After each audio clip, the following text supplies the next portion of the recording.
Welcome, everybody, to the Hounds Tales podcast. We'll go back for episode 2 of the 2026 season. I want to start off the correct way. I forgot to do this last week. I do apologize. I want to start off with our verse of the week, and that will be from Psalms 25, 4 and 5.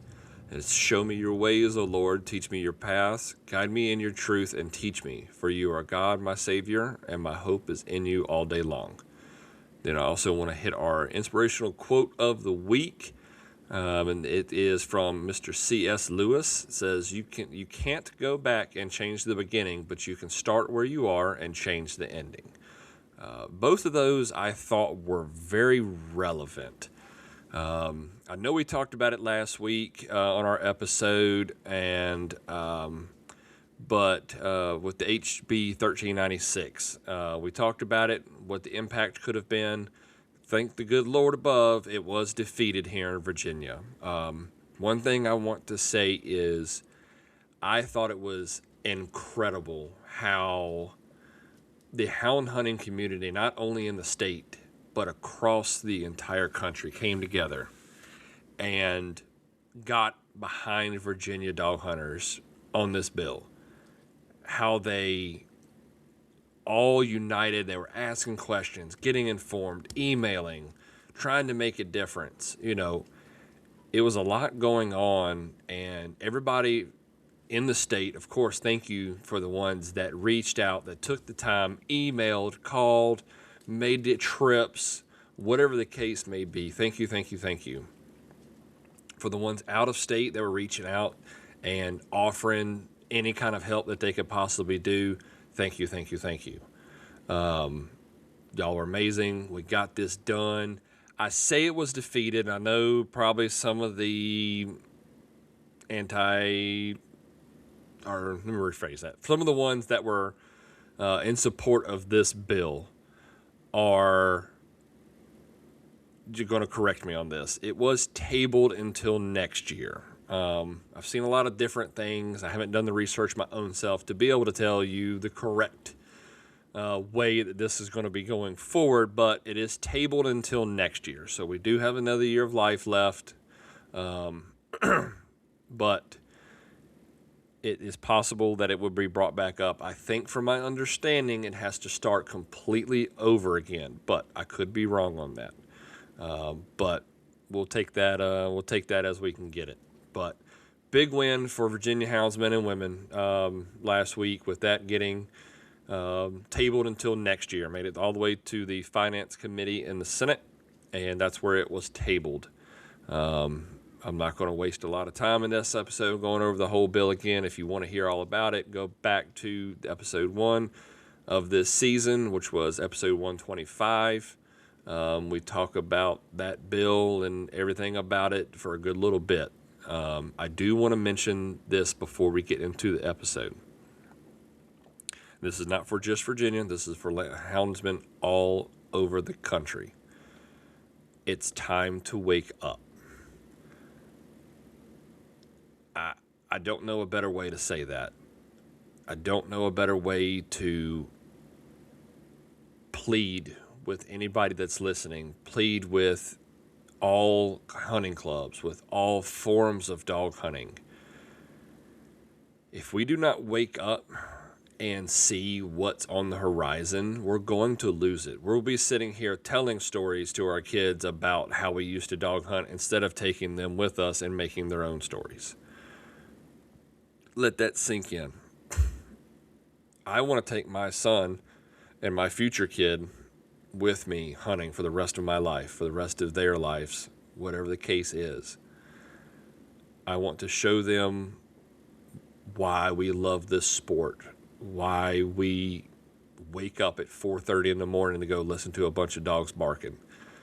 I want to show them the passion and the drive that we have for the love of this sport. I don't know any better way to say it. Guys, if we do not wake up and change some things, adapt with times, be smart going forward, we're going to lose it, guys. We're going to. It's not a if, it's not a win. It's not an if, it's a win. Be smart going forward. Wake up, get involved. I've preached it before many a times on here. Nobody wants this to be a money thing. Everybody wants to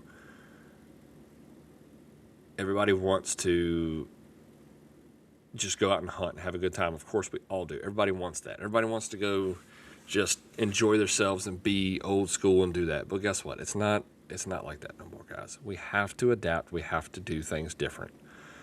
Be smart. Call out the ones that are needing call out. Get rid of the bad apples and educate yourselves.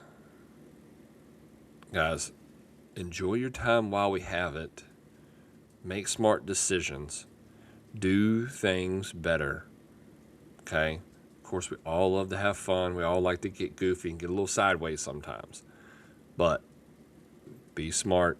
Let's have fun, but do it the right way. Get involved. Follow your laws. Educate yourselves. Protect yourselves so that we can continue to pass this beautiful heritage on as long as possible. The world's closing in on us, and it's in 30, 40 years, we may not be able to do it anyway just because of lack of land. But for as long as we can, let's keep fighting the fight, guys. I don't know what else to say, but eyeballs are on us. These landowners that lost this battle are going to be coming back with a vengeance. They're going to be looking for every single way that they can possibly do this. It's time to really watch yourselves, guys. All right. I'm going to quit preaching. I know y'all tired of hearing it. Everybody wants this to be done. Let's get to the episode. It's a great one coming, guys. I'm very excited for this one. All right. I won't hold y'all up no more. Let's get to the episode, guys.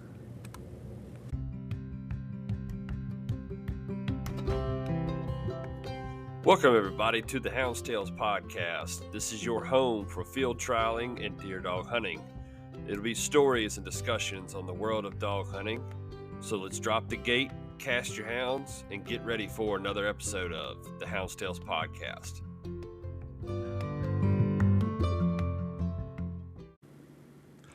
The Hounds Tales podcast is proud to partner with Outdoor Dog Supply yet again for the 2026 year. Outdoor Dog Supply is the leader in online garment sales with their world-class trade-in programs. These guys are not just a business, they are houndsmen and women too. They test their products out there in the field and put them to the test every day during hunting season and field trial season, guys. Get the latest in garment equipment. Stay locked and ready with field trial equipment, collars, leashes, and so much more. Visit their website today at outdoordogsupply.com, and we want to thank Outdoor Dog Supply again for their support, not only for the podcast, but for field trials across the country, our help in fighting to keep our rights as houndsmen and women across the states. And when you're looking for your next purchase and equipment, keep Outdoor Dog Supply in mind. Now, let's get this episode going, guys. Welcome, everybody, to the Hounds Tales podcast. It is the 2026 season. This will be the second episode that will be airing, but I am joined by Little Donnie and Big Donnie Price. Thank y'all for joining me, fellas. Yes, sir. Yes, sir. So, we'll kind of walk into this. We'll talk a little bit here in just a few minutes about why they're here, but if you're keeping up with any of the points and everything happening last year, especially with the Masters one-day option, you've probably seen GBK dragging you around a little bit. So why don't y'all introduce yourselves, man? Just tell us who you are, where you're from, and how long you've been running hounds. My name's Little Donnie. I was born and raised in Maysville, North Carolina. Tell me your name. My name's Donnie Price, too. I'm Big Donnie. I started running dogs back in Gibson Branch Kennels. Got started back in 96, 97. I got married in 95. Gibson Branch Kennels got named after our dirt road, Gibson Branch Branch Road in Maysville. My parents moved me out here when I was 8 years old. My dad wasn't too much into running dogs, so I started running dogs right after I got married. Started up Gibson Branch Kennels back in 96, 97. And Gibson Branch Kennels stayed running strong. We had LS Double Trouble here at our house at one time. And in 07 is when I kind of hung the reins up just for a little while. Gotcha. I had a daughter and a son. They wanted a motocross race, so we went into motocross racing. All right. Now, which one's more expensive, motocross or this? Motocross was expensive because we traveled. My daughter raced four-wheelers for a while, and then little Donnie raced dirt bikes. And we traveled up and down the coast a little bit racing. Little Donnie did. He started racing when he was 4 years old. Gotcha. Gotcha. Very nice. So been competitive for no matter what, for at least since '96, whether it be dogs or dirt bikes or four-wheelers. Yeah, you got that right. So who got you? I mean, '96. I mean, so that like you said, you weren't into it from the start.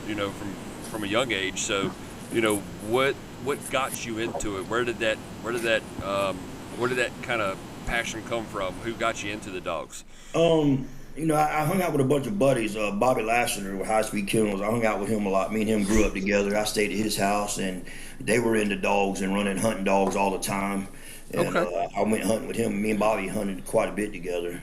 Gotcha. And he had dogs, and then my neighbor across the street had some dogs, and I started out with beagles, beagle walkers, and ran them in, and was on the White River Hunting Club, and then I got into walkers, and I met Andrew and Sandra Hoyle probably about 3 or 4 years after I was running dogs. That's who started my dogs for a while up there in Bridgeton, North Carolina. And then 03, 04, 05, somewhere in that, I went and purchased LS Double Trouble.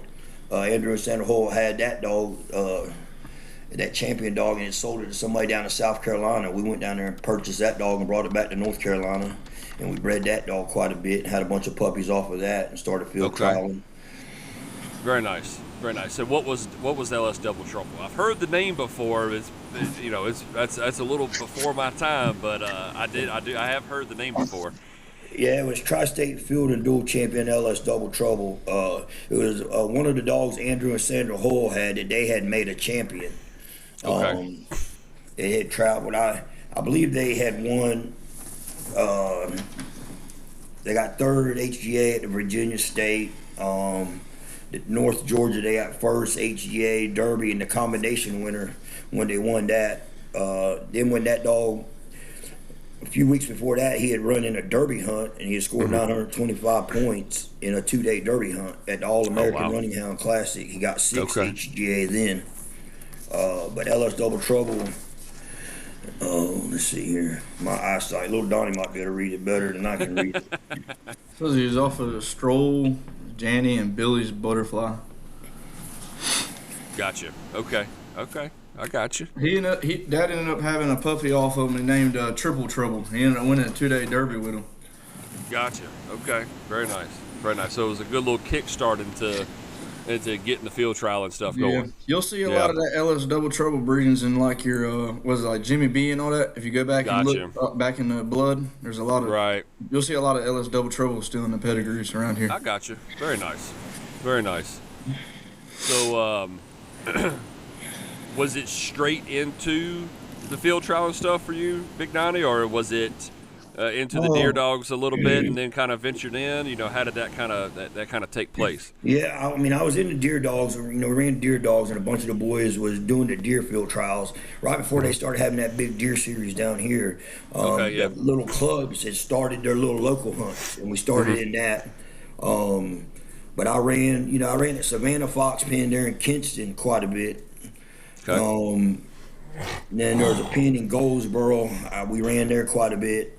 I don't think that pen's still around, is it? No, that one ain't. Because that was owned by what's his name? It comes up here and runs the state. Highball had that pen. Okay. And then I ran down at Triple B back when they had the single wide trailer, and that pen was half the size it is now. Gotcha. Just go down there and run quite a bit. I got you. Yeah, and then Cellhorns. When Cellhorns started up here, you had. I was around when they started. I helped, put up the hot wire. They had somebody come in and put the fence up with Richard Cellhorn and Philip Cellhorn, Jenny, and all them. Tammy. Yeah, y'all can't be too far away from there. That's the same county as y'all, right? We're at the back of the wire. Yeah, that's what I thought. I remember. I think I seen y'all at the at the Crystal Coast. Yeah, the 2-day, and talked to y'all for a little bit. Yeah. I remember you said you were right on the back door of it. About 200 yards to the back of the road.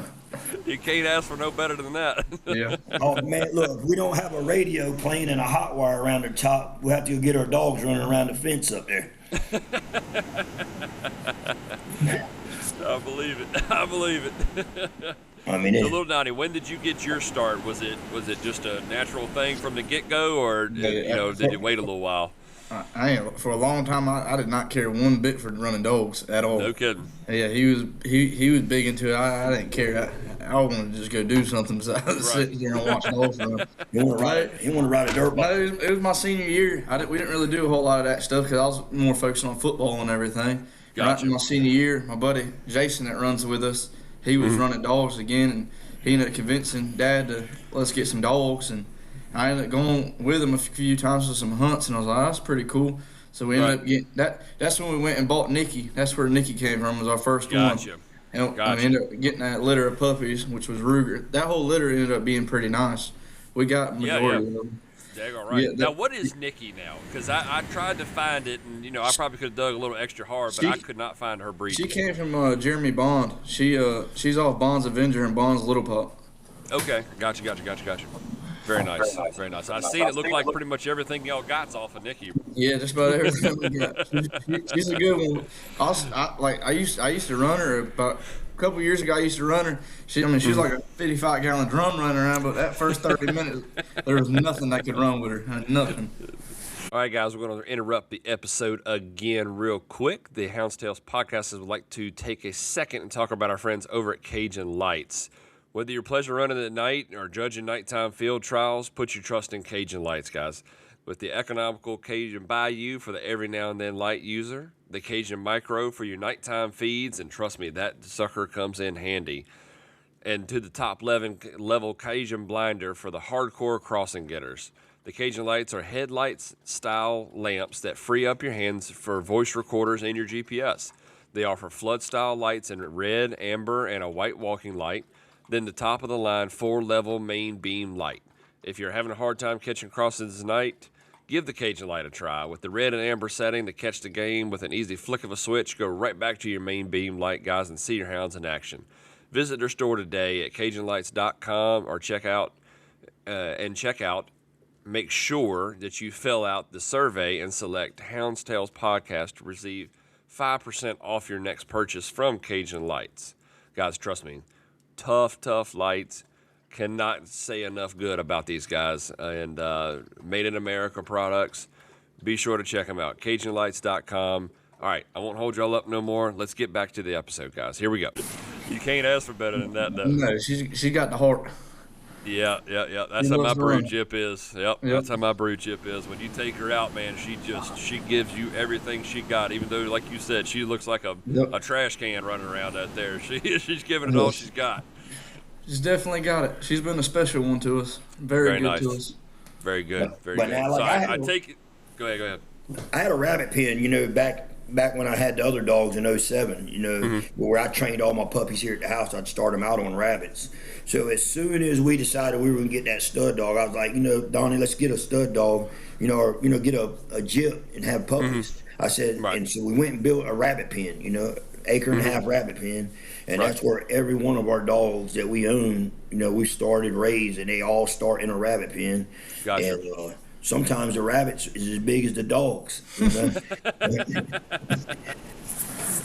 Y'all got them long-legged rabbits down there. Yeah. There's been a lot of time put into these dogs. A lot. I believe it. I believe it, man. As soon as they come off the mom, they're getting some put in front of a rabbit. They might not be moving fast, but they trying. Hey, that builds the heart. Yes, it does. Y'all got something figured out. That's for daggone sure. Well, we've been very blessed, Get good dogs, have good dogs, and we've done, it's like a couple of them said, we've done very good as far as running them in the puppy series and not running them hard enough to burn them out like some dogs are getting burnt out. Right, so we run them there, and then we're competitive in the derby world, and then we're competitive in the 1-day world, and then we're competitive in the 3-day world. Right. We've been very blessed with that, and just like last year, we'll tell you a little bit about, That was a long year. A lot of miles put on my truck. A lot. Yeah, I'm sure. So we ran I'm two sure. different series. Yeah, we ran that Inch-Hound puppy stuff too. And we were blessed enough to Man. win that one too, and that was a lot of traveling out there too. Yeah. I know y'all were probably one of them hate to see it go but love to watch it leave kind of years. Yeah, I won't be one like that again. That was I'm sure of it. I'm sure of it. But it's nice though, man, when you sit back and your dogs do good as an all-age dog, and your puppies are off of the dogs that you raised, the dogs you own, and to watch them just come up and progress as they go, and then to watch little Donnie put the heart, I mean, he sat around and studies these, the pedigrees and, what can we do here, Dad? Dad, let's try this. Come on, bud, we don't need that many more dogs. Come on, Dad, we got to have them. We got to have them. Yeah, and that's why, there was a couple things that you said there that really, I really like kind of zoned in on. For one, you're talking about the puppies when they're ready to run the puppy hunts is, you see it so many times. People get excited and they're like, oh yeah, this dog just won a hunt. And then they're taking an 8-month-old, 9-month-old puppy 2 weeks after it just won a hunt, going right back to another pen. And it's like, all right, come on now. You got to remember these things are only 8 months, 9 months old. Like, you got to give it a little bit of break. But it sounds like y'all managed that very well to be able to carry on and stay competitive throughout all different levels of this stuff. Yeah. Yeah, that's tough. That's tough. That's really tough. I mean, that goes to the quality of hound too that you're working with. That's a statement to that. You said earlier that you had gotten out and then got back in. Were you able to hold on to any of your original breeding or pick back up any of your original breeding from that break? No, when I got out of it, and was going to go in a dirt bike racing, I told my wife, I said, I'm going to get out of dogs. And my wife really didn't think I would. And one weekend, I had some boys, I lined them up. They showed up to the house. One boy showed up. He gave me half down on LS Double Trouble, made payments on it for a year. He took LS Double Trouble one way. And I had 3 other guys show up that day. Within 2 days, I got rid of 70 dogs. And the following weekend, I tore down all my dog pens but one dog pen. I left one dog pen up. Right. 70 dogs. That's nuts. Because I had 30-something puppies at that time. Good gosh. And it was just, and my wife really didn't think I would do that. But, my kids wanted to do something else at the time. And I'm not going to lie, through motocross, I was very hard on Donnie and my daughter. I got a little 3-year-old. Yeah, I got a little 3-year-old at the house, man, and if he comes up to me and says the same thing, that'll be the day that I hang it up for a while until he decides, hey, maybe I do want to go back and run some hounds. Oh, yeah. I got a granddaughter now, 9 months old, that she loves to see them puppies. I'm thinking, man, it's going to be nice to put you on a 4-wheeler, so it's going to be between Grandpa and Uncle Donnie here, which way she goes. Right. She loves them puppies. We'll take her out there at the dog pen and the puppies be barking and stuff, and she'll just go to laughing. I love it. She loves it. And that's a whole different feeling right there when them little ones start getting after them and pick up on them and enjoy them like that. Yes, sir. That's awesome. That's awesome, man. Well, we kind of hinted around that in a good little bit, but man, 2025 was a year for the books for y'all. That is it's just incredible. I was going back today while I was at work and on lunch, and I was trying to take some notes, and I was like, I want to see where all these dogs placed and how y'all did and how your season goes, and I never thought I was going to stop typing. I mean, good gosh. the year was just, you'd scroll 2 seconds, and then next thing you know, there it is again. There it is again. There it is again. Did y'all keep track of how many placements you had last year? I was looking at that earlier. I typed in I kept track of the master one-day ones. Right. That's mainly the ones I was looking at too. Titan, I think, placing 13 of the one-days. Mm-hmm. Yeah, 6, 7, 8, 9, 10. I think we're replacing 11 of them. Yeah. Just an insane. Yeah, insane year, and that doesn't even include RJ. You know what I mean? Yeah, RJ's been a good one, and I didn't start running RJ until about summertime. Yeah, I set yeah, them yeah. up for a while. I mean, just insane. So for those listening that don't know that, or I don't want to skip over this fact here, is Gibson Branch Kennels was first and second in the one-day option for 2025. And y'all correct me if I'm wrong in any of this. First and second. First was your champion, which would be the World Cup champion, GBK's Titan. And then in second place was GBK's Ruger. We just mentioned both of those.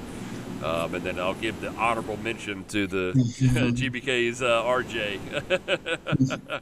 Yeah. Sitting back there in 18th, which I say sitting back there is nothing to frown upon. And of course, all that's in the one-day option, Yeah. but it's still nothing to.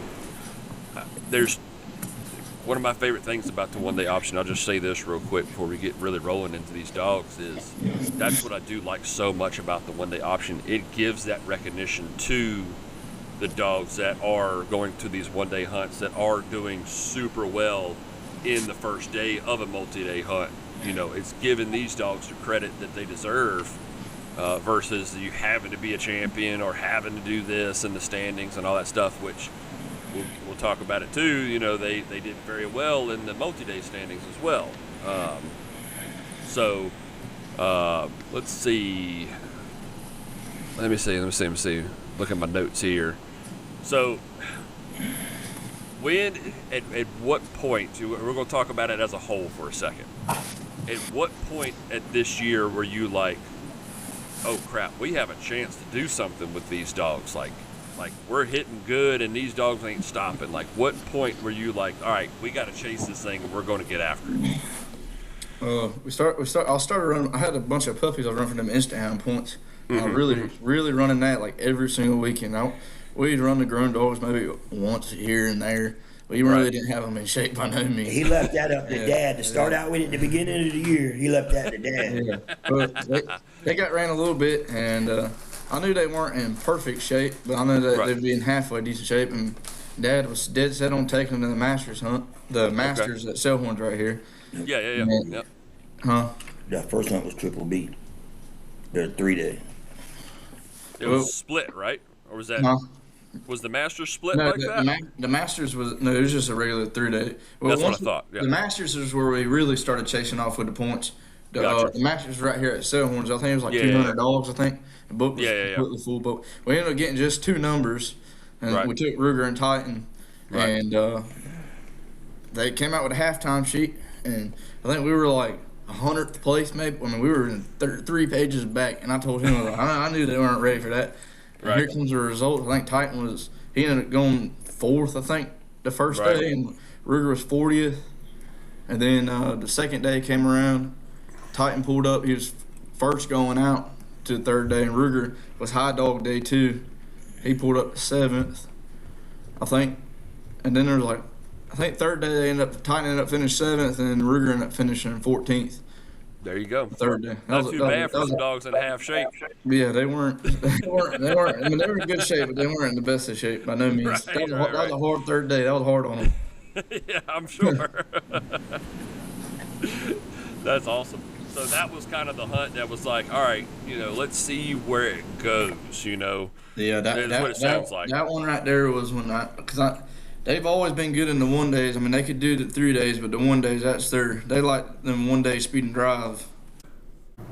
All right, guys, what we're going to do here, it's me and Chip. We're going to sit down each episode, and we're going to take a few minutes to talk about each product. On this episode, we are going to be talking about the K9 Electro Boost and the K9 Punch. So this is something great for a lot of hydration needs, which is a major necessity in our side of the dog world. So, Chip, I'll kind of let you get started and let you kind of take the wheel.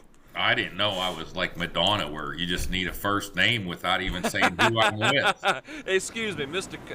I don't care if you call me Mr. Kosher, but we probably should say I'm with Elite Nutrition. Elite Nutrition. You're right. Yeah. So anyhow, so the K9 Electro Boost and the K9 Punch, and those 2 products work hand in hand together. And I'll be honest, you guys have a little bit unique of a situation just because your lack of ability to recut a dog or Your dogs aren't close. So, like, the Electric Boost is absolutely a phenomenal product. One dose of that, 20 minutes before you drop the dogs. It's going to keep them hydrated. It's going to give them energy. Yep. But what happens sometimes if they hit that wall in, on a bird dog world and the coon dog world, I can give them another dose. Right. You guys don't have that luxury. So what I've been finding is a lot of my running dog guys are using the canine punch along with the Electric Boost. That Electric Boost gives them that start coming out of the box, getting into the pen, and going and going and going. But that punch is kind of what gives them that stamina to keep going, for a longer period of time as well. Right. What's really nice about both those products, and we think of electrolytes. So immediately everybody thinks of Gatorade or whatever, and we do have electrolytes in there. But the reality is dogs don't burn a whole lot of electrolytes because the only place they really sweat through is their pads. Right. What really separates the Electric Boost and the Punch from the other products on the market is what they do is they spike the red blood cell count. When you're spiking the red blood cell count, we're keeping that dog cooler. We're getting more oxygen going to the muscles so those dogs stay cooler. I can lower the body temperature of a dog in 15 minutes with that Electric Boost. Yep. So it keeps them cooler, and it helps the muscles recover quicker. So my recommendation, if you got a dog that you're running a lot, either mix that canine punch in the water or on the food. Yep. Either way works just fine. And then use your Electric Boost right before you're putting them into the box or putting them into the pen to run hard. That combination seems to be working really good. The Electric Boost, if you do have a dog that is in heat stroke, the Electric Boost is phenomenal because one dose of that's going to be the equivalent of drinking 4 gallons of water. We're going to be able to lower that body temperature like right now, like I said, within 15 minutes. We had a situation, LW had a situation with some bear dogs when he first started selling our stuff, where those dogs were on IVs and they were still laying there lethargic. They just got themselves worn out. They were in there treeing for like several hours and they were just worn out, and they were able to bring those dogs back with the Electric Boost. So I've had puppies go. The punch for the stamina and the Electric Boost for right now, right out the bottle. What's your experience been with? So I've actually taken. It's funny you mentioned the recovery part of it. I've had little puppies that, believe it or not, before that I've gone to the lots, and I don't know if they were just not the mama wasn't nursing correctly, or if they were just had a bad day or what. But I went and I had a puppy that was down, wasn't looking good, wasn't moving very much, and I gave it a little bit of Electric Boost, like about maybe 1 cc of Electric Boost. And the next day it was running around like nothing had ever happened before. Well, that's another. Sometimes if the female gets dehydrated, we can shoot her with it too, to just kind of, sometimes when they go through that whelping process or whatever, they just don't feel well and they get off the feed. A lot of times it can be because they're dehydrated, and that will perk them right back up. Right. And you're talking about before a hunt, I've gone, I really put it to the test personally last year. Obviously everybody in our sport is doing all kinds of different stuff to try and keep these dogs hydrated, and I've done like you were talking about, 20-30 minutes before cast. I walk through every single dog. I give them about 3 cc's right before cast of the Electric Boost, and that is a paste. If anybody that is listening that hasn't seen it before, it's a paste. It comes in a tube. Really easy to use. The tube has got a nice little screw setting to where all you got to do is just set it to the amount of cc's you want, squeeze it as hard as you can. It goes in the mouth. They don't hate it. They love it. They eat it right up. And then after the that's the one that I have run into a dog or two that does not like it. So, but they are dogs. So if you put it on the back of their tongue and push the plunger, they don't have a choice. That's right. But I have run into a dog a time or two that wanted to spit it back out at me, and I just put it back on the back of their tongue to get it in there. But most dogs do love it. But every now and again, I run into one that's a pain in the butt. Right. And I'll tell you what, I use it after I catch up too. When I get my last dog up and I put them in the pen and I pull the jackets or whatever, I pull the collars off of them. First thing I'm doing once I do that is I'm hitting them with another cc of the Electric Boost as well. And it seems to me, in my experience with it, that the dogs recover faster. And then when I do go to drip the dogs, they are ready to go a whole lot faster. And it does not take nowhere near as much drip to get them back in to where they need to be. I'm using probably half as much, IV as I was before. And then, of course, like you said with the K9 Punch, the Punch is a powder that you put in the water, or like you said, mix in the food. And that's what I'll do is I'll have a bowl of water for them. That's what they get all night long throughout the whole 3-day weekend. And then when I do go to feed, I put maybe like a 1/4 ounce, not much, just to put about a 1/4 ounce on that bowl of feed, put it along with it, and pour some water on the feed. And I'm telling you, I was going to ask you what your application rate is to the food. I know a lot of guys are putting it on the feed. Yep. But the label has it labeled in the water. But so I was asking what you figured out that happy medium for you was on the feed. Yeah. I know. Yeah, I do about a 1/4 scoop, maybe a half ounce, something like that, half ounce, maybe a 1/4 ounce, something like that on the little scoops. That's about all I do with it, and nothing too crazy, especially since I'm already hitting them with the Electro Boost. I'm already hitting them with it in their water bucket, and man, I'm telling you, I've noticed we had I'm not gonna say an extremely hot hunt. I'm trying to think of what hunt it was. I think it was when I was down at Sellhorns. And I mean, it wasn't a brutally hot hunt, but it was a good warm hunt.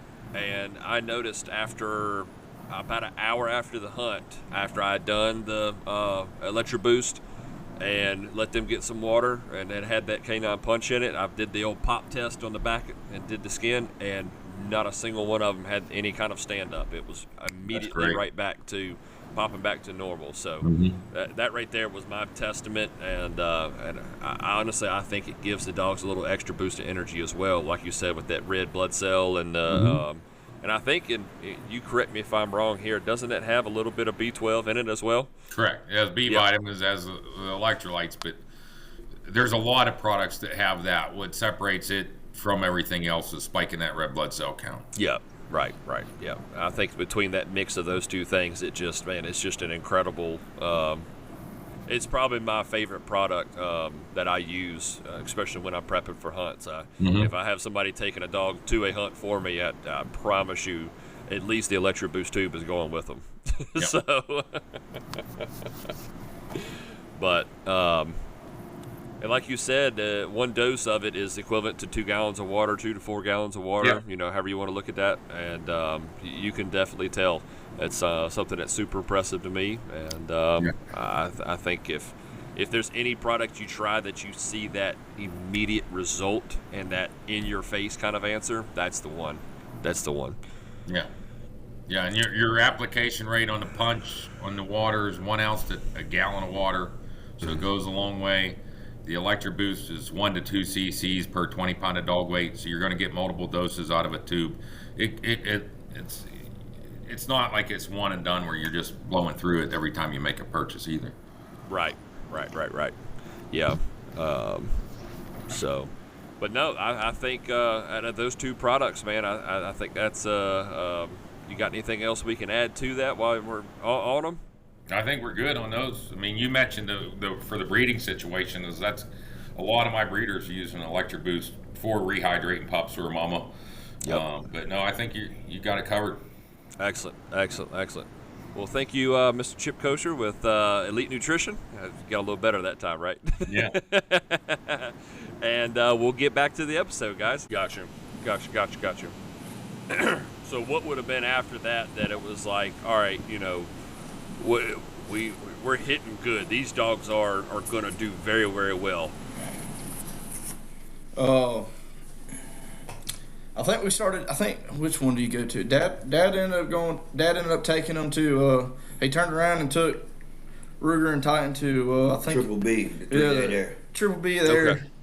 I think it was the Piedmont. Ruger, gotcha. Yeah, the Piedmont. I think Titan was like 12th the first day. He was right there getting in. Ruger was second. He ended up running that. I think Ruger ended up. He came up short. He got third at 3-day. Third, yeah. Right outside the top 10. But we ran that 3-day, and then after that, we hit a bunch of 1-days. Right. I went to Virginia. I went to South Carolina. We've been to Georgia trying to get for these points. Get them when we can. But, I know I went to a lot of 3 days, and I pulled them the first day. Yeah, A lot of people thought we were crazy for doing that. We were sitting in the top 5, both of them at Triple B when I pulled them from there. Yeah. And me driving out that gate with them dogs, I didn't want to do that, but I'm sure that would have ate me alive doing that. I think I can't remember which one it was. I think what was it, the North Carolina State we went to. That hunt, I think it was 150 dogs. I think we were first and fourth the first day. We pulled them. He would beg me. He wanted to stay to 3 days, but I had a hunt. That hunt was on Thursday. We had another 1 day hunt at Bay Bush on Saturday, and I was going for the 1 day points. So we pulled them. I took them. I think Titan finished second Saturday, and Ruger finished like fourth or fifth. Yep, second for Titan and fifth for Bay. Yep, and fifth for Ruger. Right. Yep, that was the same, all in the same week. I love it. That's which, hey, if that's the game you're chasing, send it. So I mean, you just doubled up on points in one weekend. Yeah. If you're gonna go for them 1 day points, you got to go for it. Right. Right. You really do. That's awesome. I love it. So, at that point, I mean, right there, I mean, there's three or four placements that's right off the rip, just starting to be year. It's like, all right, now we got a chance at this. Like, this has the potential to be a good year. Yeah. So, let's go to Titan. I want to start with Titan. We'll start with the big dog first. I guess you can say the big dog. The winner of the 1 day option and the 2025 World Cup field champion. Yes, sir. I mean, that's just a year. For one, the World Cup is the way it was laid out was just that's tough. Yeah, that's tough. Switching pins like that. I mean, I don't care if you live I don't care if it is in your back door. Switching pins like that and having a dog that goes out there and does it in both pins and can bring home the win. That's just insane. I know y'all led the first day. He was the first in the 1 day option at the World Cup. Did he lead all 3 days? He was second the second day. Second day. He did, like, overall he led it all 3 days. But for that, the second day, high dog wise, he was second. Oh, okay, yeah. He led the hunt all 3 days. He did led all 3 days. He was high dog day 1 and day 3. That's awesome. It was a blessing, that's for sure. Yeah, that's awesome. The first day of the World Cup, that was really a blessing for the master points. I think there were about 180 dogs or something like that. Yeah. I think we took 5 and 4 was in top 10. That's crazy. It was. I think that's nuts. Titan was first. I think RJ was 4th. Ruger was 7th, and then Hammer Time was 10th. Hammer Time, he didn't get ran in like 3 months before that hunt. I just took him because the Tinkerbell dog came in heat. And his tail was chewed slam off. We put a bob his tail and he chewed behind the band. Good God. It ran all 3 days like that, not in shape, nothing. That's tough. You can't ask for better than that. He's really tough. I love it.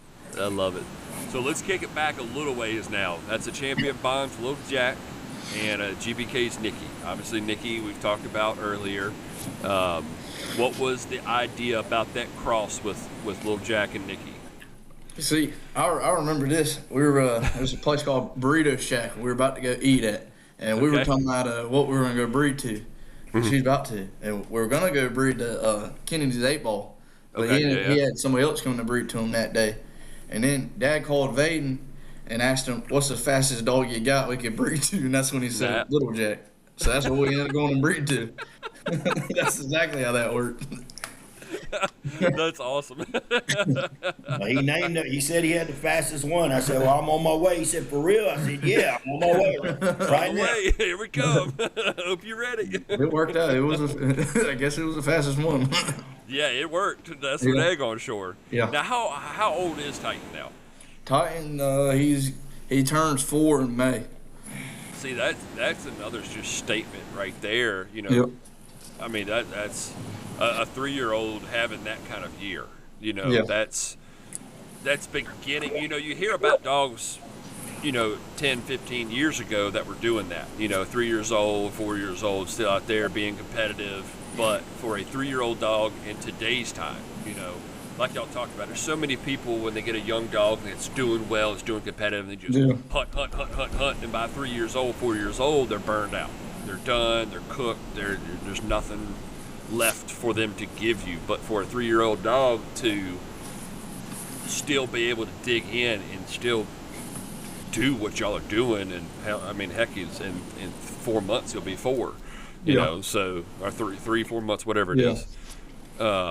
He was also puppy hunted. Now, people say that, but he was puppy hunted. He puppy hunted. He got puppy hunted every weekend. He's the reason we got a lima bean number. That big no kidding. Yeah, they had Will finally put on a hunt. Everybody kept wanting a lima bean number. They finally put on a hunt. If you won the hunt, you got a lima bean number. We were blessed enough to win the hunt, so he ended up getting one. So he's been good to y'all from the start then. Yeah, and then we put a bunch of money on him in the Calcutta, and we went to the hunt, and he bayed up the whole time. Oh, they were shaking him out of barrels. Had a good time, but the results weren't so good. I was gonna say that ain't putting points on the board. No, by no means. Oh my gosh! So I guess for him to stick around, he must have had obviously after the lima bean, he must have had a pretty good career as far as the puppy hunting goes, and on into Derby. He's always, if you take him to a hunt, he's gonna be in the mix. That's for sure. He's always been. He's smart. He's a smart dog, all around good dog. I can run him in a hunt, turn around, take him to the deer woods, and he'll go in the woods and jump a deer and run a deer just as good as he will a coyote. No kidding. He can run the wheels off a deer. How's he do on fox? He does the same thing on a fox. Same on fox? Yeah. I figured if he's running a deer like that, he's got to be a good fox dog, too. Yeah, he is. Yeah. You're looking for dog hunting apparel to rock to your next event? Visit dogtight.com and check out the lines of shirts, hoodies, and hats just like this one up here on my head that I'm wearing right now. With looks that fit our style, comfort that is unmatched, and supporting another houndsman as well, get your Dog Tight swag today and use the discount code HoundstAles15. That's HOUNDSTALES and the number 15 at the end to get 15% off your order. Now, let's finish up this episode, guys. I promise, right here at the end of it. Thanks, y'all, for holding on tight with me. That's awesome. So, I guess from a young age then, you can say you kind of had a feeling about this dog. You knew that something was coming from him, and that was going to be the dog to keep. He's always been good. I had a sister. Her name was Lulu. I took her first 10 hunts. She got her name called in all 10 of them. Right. She a boy from Delaware ended up coming buying her the outside. No way. The outside hunt her, and he loves her on the outside.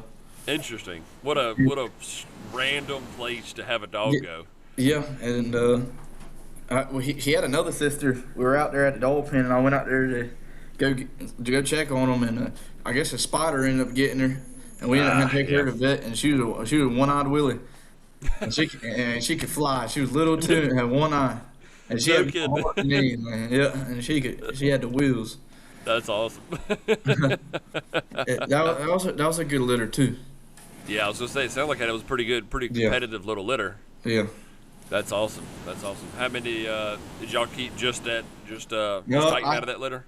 Well, I had all of them. I puppy hunted majority of them. Mm-hmm. I know there's one boy. He's got one. He's bred her already, and there's puppies been placing quite a bit. Gotcha. From South Carolina to here. Right. But right now, we just got tightened. I got you. Yeah, that's how you do. Me and the guys in my kennel were talking about the other day. I was like, I got 5 competitive dogs right now. They're all kind of mixed up, a little bit here, a little bit there, and then next year, by the end of this year, I got 6 more puppies coming up, and I'll drop down back to 4 or 5 by the end of the year. Yep. You got to cycle them. As bad as that sounds, you got to move. You definitely will get rid of some good ones. You said you drop that down to 4 or 5. I probably will. Yep. That's about what we need to do. Yeah. I'm not hitting it quite as hard as y'all guys are, so 4 or 5 is about all I need. How many y'all gonna be ended up with? How many y'all sitting on right now? We got a bunch of puppies. I think running grown dogs, like a year and older, we probably got like 12 or 14, but that's including brood gyps. It's not a Gotcha. whole lot, but like a year and younger, we probably got 25, 30. I mean, it's up there. Yeah. We got a bunch in different ages. Hey, I mean, why not? Yeah. Why not? You're setting yourself up for another busy year. Yeah. I could open the house door right now. You probably hear them barking out there. I'm sure. I'm sure. Most of the time when we got a radio, we play out there all night, and that radio Yeah. keeps them Trying to calm keep down. them quiet. Yeah, I know, that's a Yeah. pretty good way. I love it. I love it. So, I want to hear a little bit, about where was, I think, correct me if I'm wrong, when Titan was probably leading or very, very close to leading the one-day option before the World Cup, correct? Yeah, he was lead right before the World Cup. We were first and second going in, but That's what I thought.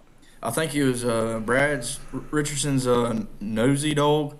Yeah. And then Gaps, it was like nosy, Gap Sauce, Yep. and then Dallas Tart's Skeeter dog. They were all neck Right. and neck for the most part. Titan had a little lead, but Ruger and all them, I mean, it was they were gonna pass each other.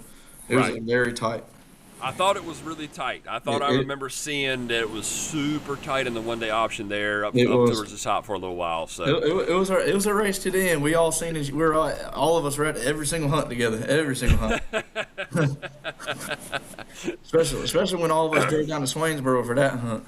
right. That was a ride. Me and him. I got off of work at 5 o'clock, and he came and he drove my truck to pick me up, and Right. we went down there. We got down there at like 1 o'clock in the morning.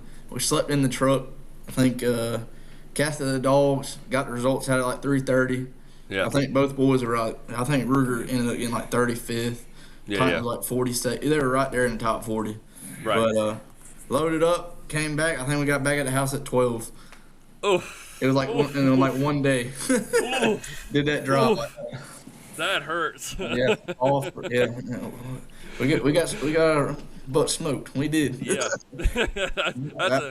That's a long ride back home Yeah, after that. yes, it is. But that's how it is. You ain't always gonna be on top. That's it. That's it. Hey, I remember going down Selhorns. It's like 4.5 hours for me, and we drove down there with a handful of dogs and took tail all the way back home after that one. So it was rough. I know what you mean. We've definitely got smoked quite a bit. There's been some good, we've had good hunts, but we've came back pretty sad sometimes. Yeah, it's going to happen. It's going to happen. It definitely is. So it takes a very good dog, but a lot of luck at the same time. That's right. That's right. So what was that feeling like at the one day after hearing that name called out? I mean, obviously, we'll get to Ruger here in a little bit too, but Ruger was, and y'all correct me if I'm wrong, he was 7th in the World Cup one day option. Yes, sir. Is what I'm seeing. And so that right there, you probably thought, all right, well, that might have sealed the deal right there for him. Yeah. Like, I'm sure that was already, excitement was building and ready to go, and then it keeps getting further and further, and you're waiting on Titan, man. What was that feeling like when Titan got called out at first? Relief. I didn't care which one won it, but I wanted one of them to win it. That's for sure. Right. I had the points calculated. I knew about what they needed to do when they called it out. Yeah, I figured you probably did. Yeah, it was tight. I can imagine, man. There were some very, very nice dogs we ran against. Very nice. Yeah, that's a class. That's a class. Yes. I mean, like you talked about, you had Gap Sauce and a couple of other dogs in there. I mean, heck, every time you turn around, you see BB's Gap Sauce policing somewhere. That's one of the nicest. dog. That's one of the nicest jips we've seen ran. Right. That's a No nice matter where dog. he puts her on the ground, she gets her name called. Right. Yeah, I haven't had the pleasure of watching her myself, but the results speak for itself. And It'll definitely make you open your eyes and look at it. I'm sure. She got a set of wheels on her. Yeah, I believe it. She was moving through Selhorns. I believe it. I believe it. Yeah. So I mean that right there. That's a double whammy of just a year full of working and trying and getting after it. Just like you said, I'm sure it was a major sigh of relief once it was over. Very. All right, guys, another quick break real quick. The Hounds Tales podcast is proud to partner again with Low 10 Outfitters. If your kennel is looking for new apparel to rock to the next field trial, look no further than Low 10 Outfitters. They offer shirts, hats, hoodies, coats, and other accessories with custom logos for your kennel or your hound on it to go with it. With top quality merchandise and long-lasting quality, you can't go wrong with Low 10 Outfitters. And very soon, actually right now, we are offering Hounds Tales Podcast apparel on their website at low10outfitters.com. So please go by and check it out. There's a whole section in there under in one of the tabs as for the Hounds Tales Podcast. Get shirts, hats. We're talking about maybe adding some other stuff, but need to see if we can get some movement on the shirts and hats to start. But also, if you're looking for trophies for your next field trial, be sure to check Low 10 Outfitters out as well. So these guys have been great to deal with. Mr. Gonzalez and them, they do a great job, fast turnaround, top quality equipment, and you just can't ask for better, guys. I want to thank them again for coming on board with the Hounds Tales podcast, and I won't hold you all up anymore again. Let's get y'all back to your episode, guys. Everybody, all my buddies kept coming up to me asking if I was going to run the 3-day stuff. I kept telling them I didn't care one bit about that 3-day stuff until that match that one. I was going for the 1-day stuff, and that's it. I wanted nothing to do about second or third day. They were asking me what time we were getting there the second day and stuff. I said, I do not care. Right. And the good thing, what's crazy is to think about, I mean, and of course it's a hindsight 2020. You never know how all these hunts are going to go, but I'd be curious to see how many hunts, how they would have done in all those 3 days that y'all went to, that you were sitting good after day one, Yeah. I'd have loved to seen some kind of results there. Yeah, we sat good. I took Titan at Foxtail. He was third at the East Coast Masters the first day, and they were all joking me. That all the boys up there at the house was messing with me, asking me where I was going to go on Saturday to go run. I didn't have no hunt, but they were just messing with me about going up there. That hunt, I needed the points real bad. I was mad at him. He heard my alarm go off. I slept right through it, and he was asking me, "Ain't you got somewhere to go?" I was like, "Yeah." He went running out the house. I think he had his shorts in one hand. He was in his underwear, his shoes in the other. That 2-hour drive, I made that in probably an hour and a half. You had to do some digging on that one. Yes. It worked out, too, though. At least we got their name called. But that would have been one of them real bad ones you got up there and not done anything. I don't ever oversleep like that. That cop would have never known what to thought. They'd have come up that truck. He was in his underwear driving that truck. I got to have my dog somewhere. I got to go. God, that's funny. Yeah. So where did he end up in? I know you didn't finish a lot of them with him, but I think you still ended up sitting pretty good in the multi-day Hound of the Year, right? Yeah, if I calculated it right, I think he can be top 10, but I know it was top 15 for sure. Gotcha. But I tried to calculate it, but you know how that is. Sometimes it'll change. Right. I think top 10 is what I had. What I had originally was like 7th, somewhere around there. Gotcha. Yeah, it's those points are so hard to follow. Hard to keep up. I know he'll be top 15 for sure because I know he got a lot with the World Cup because that should be maxing out. Yeah, I would say that should be everything you want right there. Yeah. But let's see here. Yep, that's so. Let's talk about Ruger. P2. It's funny. You always hear people talk about. Of course, these aren't the same litter, but you always hear people talk about. If I didn't have this dog, everybody would know this dog's name. Now everybody's going to know Ruger. I think y'all. There's already breedings off Ruger, which I have questions about too. So, people always are like, yeah, if this dog wouldn't have been here, you'd know who this dog is. And like Ruger's just sitting there right behind him. Mm-hmm. But I tell you, what's funny though is it's crazy. As going back looking, and a lot of times Ruger seemed to be in front of Titan a lot. He's got a. How is Ruger? Is he just as good? What do you think about that dog compared to Titan? When I free run, it's always a race with them too. Yeah, it's always a race. They always fighting to get the front between both of them. That's awesome. Yeah, it definitely is. Ruger's won a lot more hunts than Titan, but Titan's always going to be in the top 10. That's what helps Titan out. Titan's always there. Ruger's won a little bit more hunts. Gotcha. Yeah, I was going to say, I mean, just going back last year looking, I was like, well, there's Ruger won again. Ruger won again. I'm like, good God, why is this dog not first? Yeah, Ruger's getting some age on him, though. He turns 5 this year. That was my follow-up question. That dog's got to have some age on him. He's had some miles put on him. He's still ready to go. I ran him the other day, and he was looking real good. Gotcha. So I may have made a typo, but I wanted to ask. Yeah, I got it. Is it GBKs? Is it y'all's breeding Ray Charles? Y'all's Ray Charles? No, it's CBKs, Ray Charles. CBKs. Okay, I thought it was. I had that typed out right, and I just wanted to make sure. What is? Just refresh me here. I'm having an absolute brain fart. Ray Charles there ain't really been many breedings off of him. He really, from what I know, he really weren't much of a pen dog. He was more of a deer trial dog. He placed in a lot of deer trials. He's got good breedings though. He was off of White Lightning and Ray and M&S Dolly. Okay, yeah. I got you. He was bred good. Gotcha. And whose dog is that? It was Chris Young, Crybaby Kennels is who it was, okay. But I think somebody else has him now. Gotcha. Very nice. Yeah, I was very curious because there is breeding Ruger out there. I see y'all joking on Facebook all the time. The old stud dog out there. It is. So the dog is almost 5 or is 5? He turns 5 this year. He turns 5 in September. Very nice.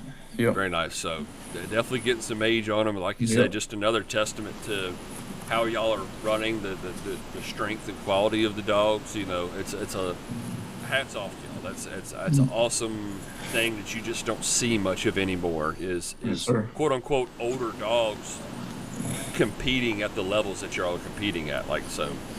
Hats off to y'all guys. That's awesome. Thank you. All right, everybody, we're going to cut it off right there for this episode. We're going to split this thing in half. I know some people hate it when I do that, but got to make an effort when I can and try to extend these things out a little bit. Got to keep y'all around for a little bit. But now we're going to cut it off for this episode. Let me know what y'all think about the Elite Nutrition section there. I know it's kind of a weird little thing of breaking it up in the middle. It's a little test that I'm trying to do, trying to play around with it. Maybe I need to put it at the beginning of the episode or do something a little different. But we'd like some feedback on that if you are listening, and make it all the way to the end here. Definitely wouldn't mind a little feedback. So if you don't mind, shoot me some feedback on that, and we'll finish up the rest of this episode, with Big Donnie and Little Donnie Price and GBK Kennels. So congratulations again to those guys, and we'll finish it up next week. All right, guys, like always, thank y'all for listening so much, and like always, guys, happy hunting.